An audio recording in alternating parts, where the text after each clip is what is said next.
Hello everyone. How you doing? How's it going out there in the land of human? When I start getting calls and messages and texts out of the blue from people all over the place, and only a few minutes into the connection, I'm hearing over and over and over again that there's struggle, then I know that there's something going on in the collective. And I bet many of you have either been in it yourself or know people who've been in it. And it can affect us at so many different levels. It can be emotional clearing, it can be physical clearing where our bodies are cellularly releasing a lot. Maybe we feel sick. I've had 5 people tell me this week they're processing sickness. Maybe your finances are getting a clearing, and that can look like a lot of money coming in, or it can look like a lot of money going out. It can be an extreme, but there's a shifting and a chaos, and sometimes chaos is a little challenging. Oftentimes it has a bit of excitement to it.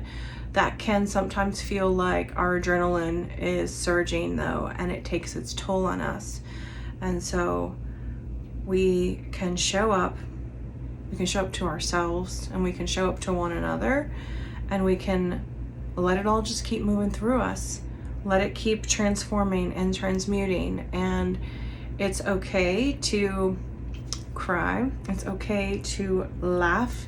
It's okay to feel any mirror of emotions, because it's all a mirror echoing back to us.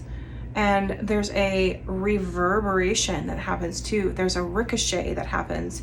And whatever we're emoting is rippling out, and it's impacting everyone. So there's a synergy that's happening as we all move through the different chaotic pockets that are happening on the planet, as we rearrange a lot of what humanity's known for a long time, but not forever.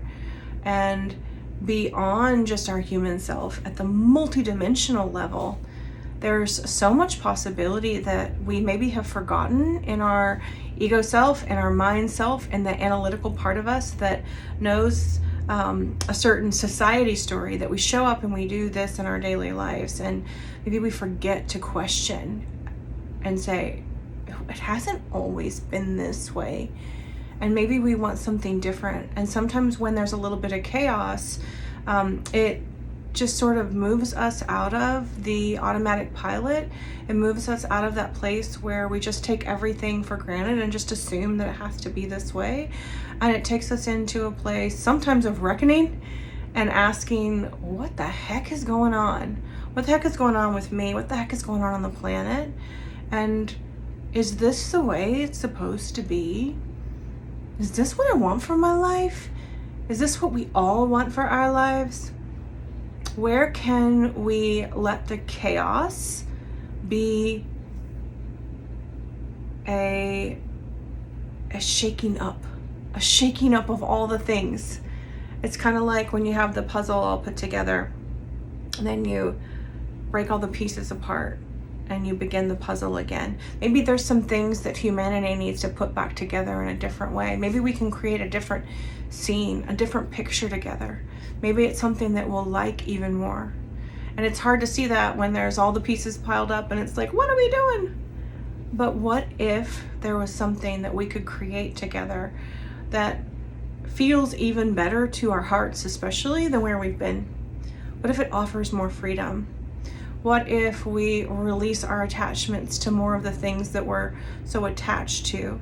What if we imagine new ways of existing in our own lives, existing in our most intimate relationships, and existing in the world that we live in? And this full moon that we have right here, it has a lot of potency to it. It has a lot of aggressive kind of moving forward, kind of assertive moving forward, something that would bust the puzzle apart and make a bit of a mess. But ultimately, we're making some messes so that we can make something even more exciting and more beautiful together. And that's where I'm really putting my energy releasing anything that stands in the way to me creating an even more beautiful picture of my life.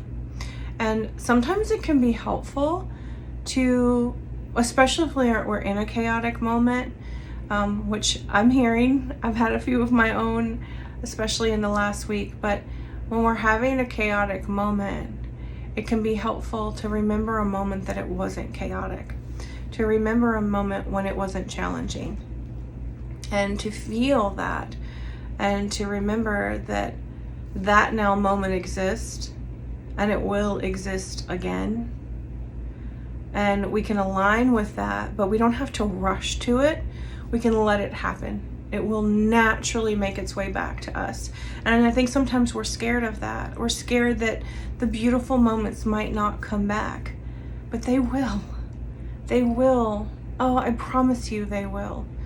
Because this very complex world that we all live in, it has so many parts and pieces and segments. And as we make our way through, some of the moments are harder, and those often are when we learn the most powerful, upgrading lessons of our lives. But even if they're just for a short little pocket, they're going to be like little propellers, little boosters that get us to another time when everything's back in ease and back in flow and back into pleasure.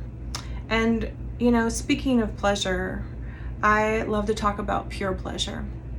And pure pleasure and pure joy are very similar.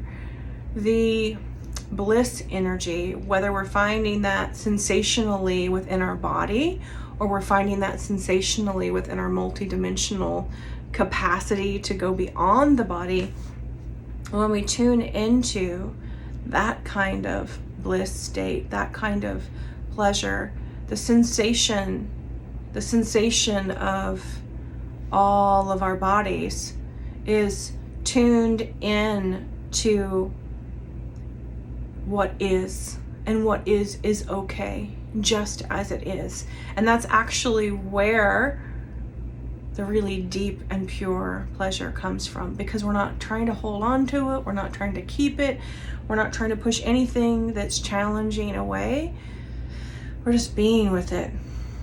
And when we can take some deep breaths, and it might take a lot of deep breaths, but we can take deep breaths and really, really tune in and just let the moment exist,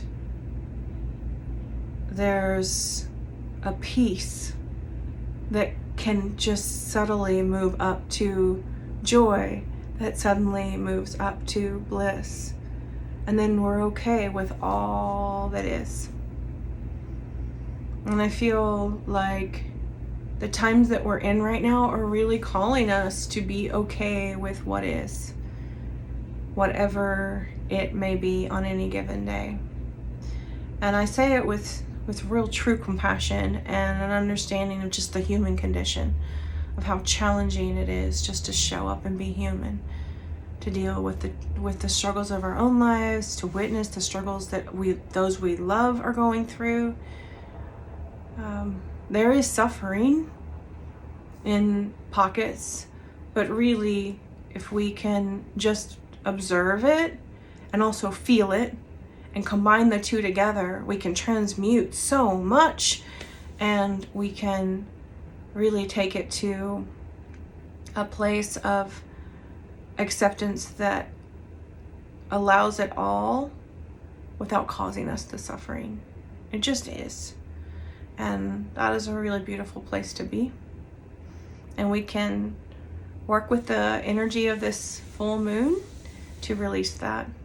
So wherever you are right now as you listen to this message, I am tuning in with my heart, and I am really and truly sending you so many blessings in your life, asking for all of the angels and guides that are around us in the multidimensional field to also support us.